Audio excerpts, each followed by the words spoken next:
No? Sa kadagdagan sa iyong anak na kadagdagan sa mga nga nagpipilit ka sa Ginoo mga kaigsuunan. Nakapapa naman mga kaigsuunan, kung sa imong purpose sa kuha, Lord, ganun buhay pa mga kulantod ka ron.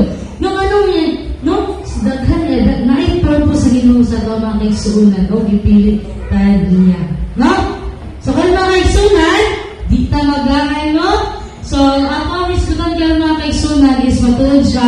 May tungod siya sa bago karon nga kanang bago bugay na siya wala lang kayo siya na Tagalog pagtagad kayo ba nga isa ka ministry no nato so mag-focus na karon mga kaigsunan sa digital ministry now kisa yung mga DMV ka DMV dati wala di ka DMV ha ay tama lang kayo nagsulat katungan na kayo nagsulat si Kuya so kayo siya may tumod siya sa digital ministry. So, katong naging Sabado mga kaigsunan, patawag yung sa SMN patagwan, matag representative per iglesia para mag-seminar. Abi ko na yung taga-39 dito.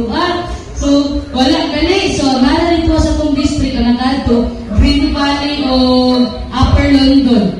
Mawala kita sa wala ka po kanakato.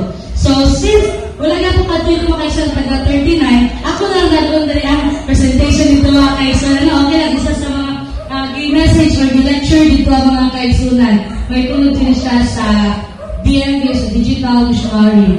So, let us pray mga kaigsunan. Ama